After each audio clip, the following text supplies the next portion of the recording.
PM Modi ने 2 दिन में 3 महिला प्रत्याशियों से बात की है। पीएम ने क्या क्या बात की है, पीएम ने क्या मंत्र दिया है, दिखाते हैं आपको रिपोर्ट। प्रधानमंत्री नरेंद्र मोदी महिला वोटर पर ज्यादा जोर दे रहे हैं।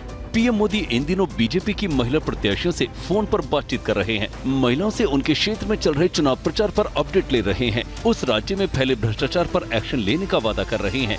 पीएम मोदी ऐसा कर देश की महिला मतदाताओं को खास संदेश दे रहे हैं। पीएम मोदी ने पश्चिम बंगाल की कृष्णनगर सीट से बीजेपी की उम्मीदवार अमृता रॉय से फोन पर बात की। राजघराने से संबंध रखने वाली राजमाता अमृता रॉय टीएमसी प्रत्याशी महुआ मोइत्रा के खिलाफ चुनावी मैदान में उतरी हैं।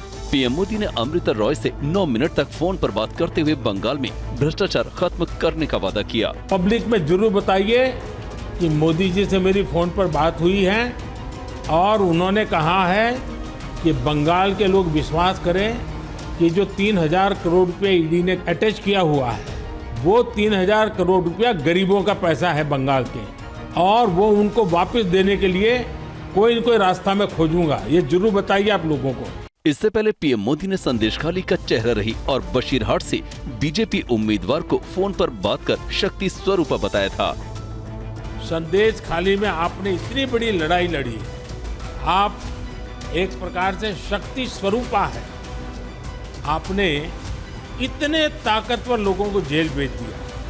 आपको अंदाजा है कि आपने कितने बड़े साहस का काम किया है। पीएम मोदी ने केरल में बीजेपी की महिला प्रत्याशी प्रोफेसर सरासू से भी फोन पर बात की थी।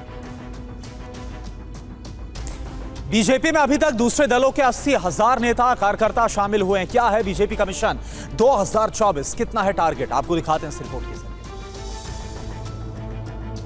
लोकसभा चुनावों की घोषणा होने के बाद से कांग्रेस समेत तमाम दलों के दिग्गज नेता और कार्यकर्ता बीजेपी में शामिल हो रहे हैं। जिसे देखो वही केसरिया ओढ़े चला आ रहा है। अभी तक बीजेपी ने निर्दलीय और दूसरी पार्टी के लगभग 80,000 छोटे बड़े नेताओं और वरिष्ठ कार्यकर्ताओं को पार्टी में शामिल कराया है। ये ज्वाइनिंग जिला स्तर से लेकर केंद्रीय स्तर तक कराई गई है। बीजेपी का दावा है कि बहुत जल्द ही ये आंकड़ा 1 लाख तक पहुँच जाएगा। जिन बड़े नेताओं को बीजेपी में शामिल कराया गया है उनमें परनीत कौर, सुरेश पचौरी, रवनीत सिंह बिट्टू, सुशील कुमार रिंकू, शीतल अंगुराल, अशोक चौहान, राजेश मिश्रा, अजय कपूर आदि शामिल हैं। इसके अलावा पार्टी ने केरल, तमिलनाडु के कई पूर्व विधायकों और पूर्व सांसदों को पार्टी में शामिल कराया है। वहीं तेलंगाना में बीआरएस के कई मौजूदा सांसदों और नेताओं को शामिल कराया गया है। बीजेपी ने इनमें से कई नेताओं को टिकट देकर चुनावी मैदान में उतारा है।